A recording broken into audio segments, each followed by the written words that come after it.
Olá, meus irmãos, Deus os abençoe, no precioso nome de Jesus Cristo. É uma grande honra, é um grande privilégio estar aqui para a nossa conversa hoje.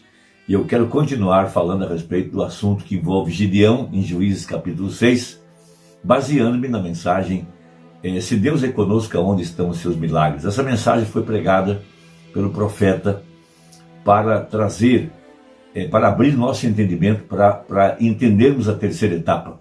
A terceira etapa é Deus revelando-se a cada um de nós. É Deus abrindo o nosso entendimento para conhecê-lo, quem Ele é, qual o seu caráter, qual a sua obra, qual o seu plano, o que Ele está fazendo hoje. Em outras palavras, nos levar à presença de Deus. Então, nós temos isso aqui no livro de Gideão, algo muito maravilhoso para se entender, que é um paralelo com os dias de hoje.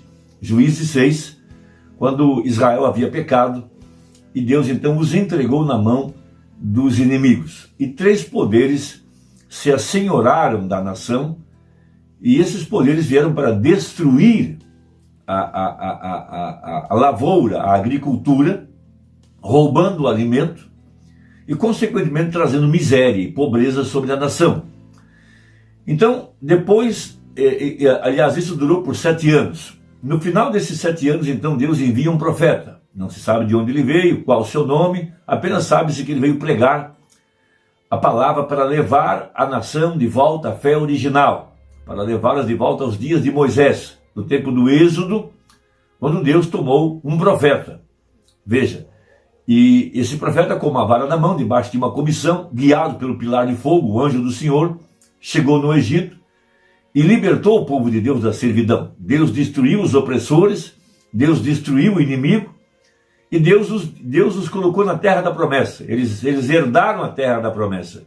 Então Deus manda um profeta escriturístico para apontá-los o caminho, para apontá-los a via de libertação, o plano de Deus. Depois que o profeta sai de cena, então Deus aparece em carne humana, na forma de um homem. Veja, essa é a terceira etapa. A terceira etapa é conhecer a Jesus Cristo manifestado através do seu corpo, que é a igreja, na mesma forma que ele apareceu para Abraão nos dias de Ló. O mesmo Deus que veio a Abraão, debaixo dos carvalhais de Mamre, era o mesmo Deus que estava agora aparecendo para Gideão, depois que o profeta sai de cena. Veja, a terceira etapa para nós hoje é a revelação de quem Deus é. Veja, a revelação de Jesus Cristo em nossos dias. Veja, o ministério do Filho do Homem, agora, através do seu corpo é a igreja. E essa revelação de quem Deus é, veja, aonde ele está escondido, atrás de peles humanas, a sua obra redentora. Veja, que ele agora desceu para devolver o título de propriedade a semente real de Abraão. Da mesma forma, o anjo apareceu para Gideão para devolver-lhe as terras, expulsar o inimigo e trazer a vitória à nação, estabelecendo-os na terra da promessa. Veja, mediante o poder sobrenatural da presença de Deus. Veja, de forma visível primeiro e depois de forma invisível, porque Ele é o mesmo ontem, hoje e eternamente. Porque quando Deus envia um homem, Deus vai junto com esse homem, ou dentro desse homem, melhor dizendo. Então Deus aparece em carne humana para trazer a Gideão a segurança de que Deus era com ele. Mas primeiro ele precisava ser levado à presença de Deus.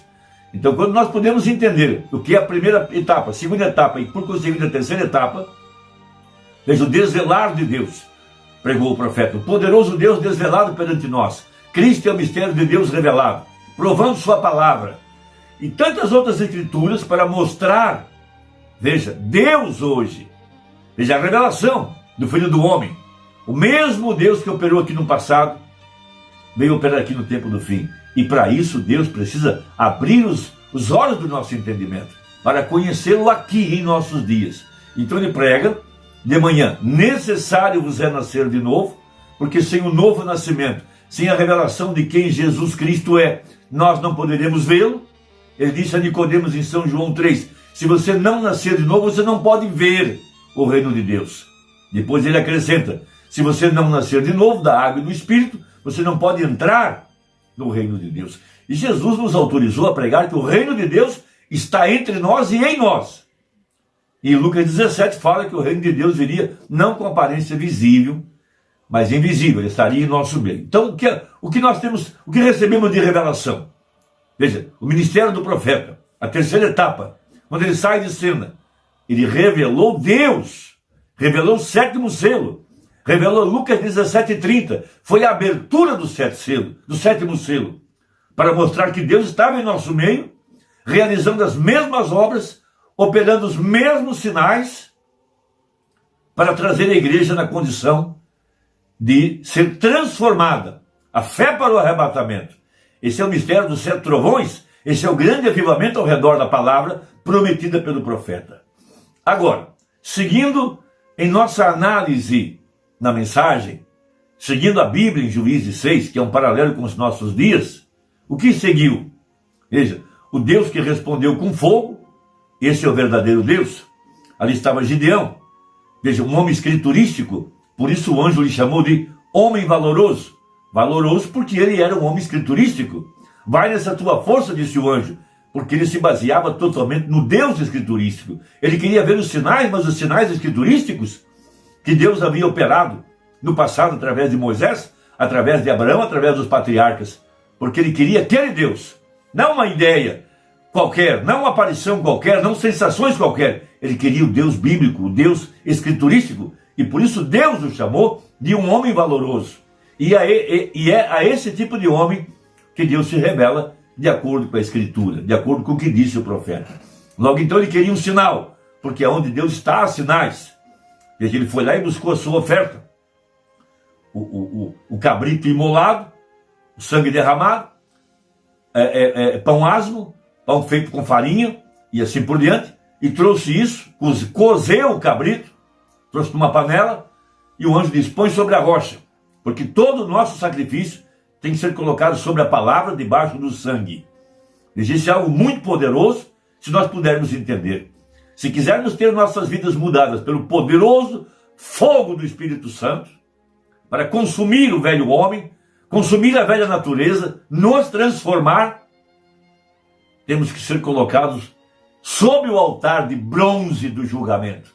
Então o anjo tocou com a sua vara a oferta, o fogo desceu, queimando o sacrifício, subiu uma fumaça e o anjo desapareceu no meio da fumaça. Mas, veja, logo depois Deus começou a operar através do seu Espírito, de forma invisível, e começou a revelar a Gideão o que ele tinha que fazer. E aqui agora, se Gideão quisesse ver milagres, Gideão precisava obedecer à mensagem do anjo. O que nós precisamos hoje?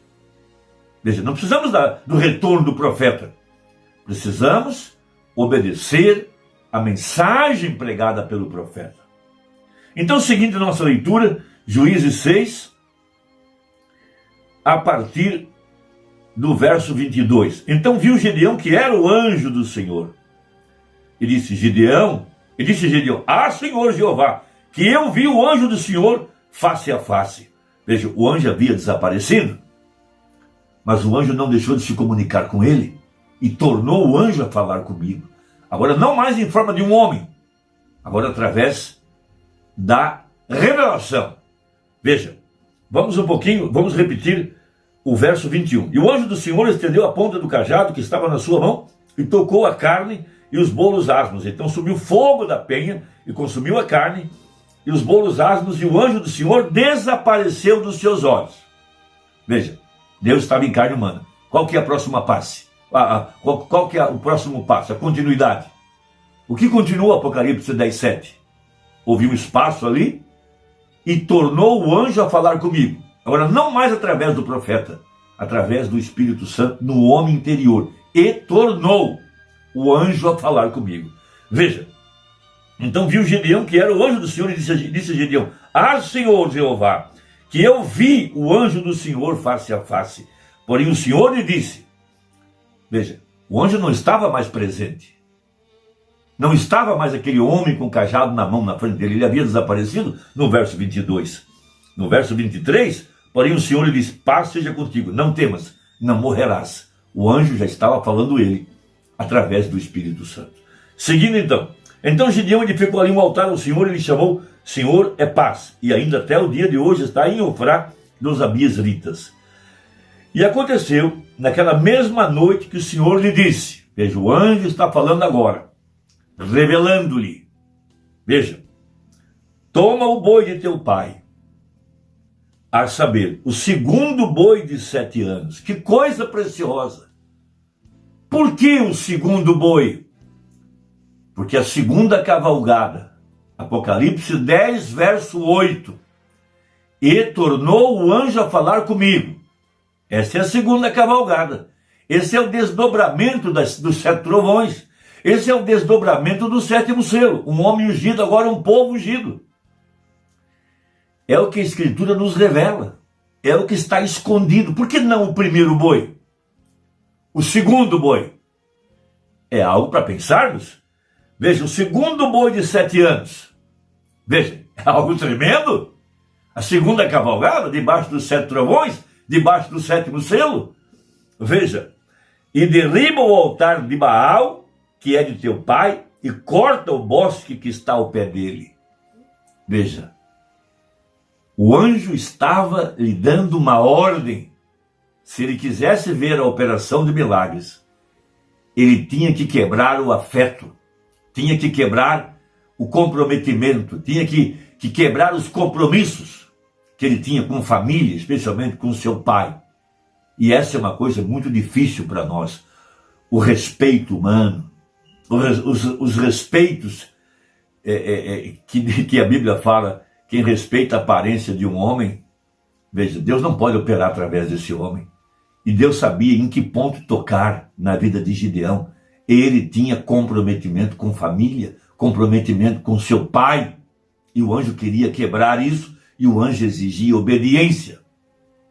Que coisa extraordinária.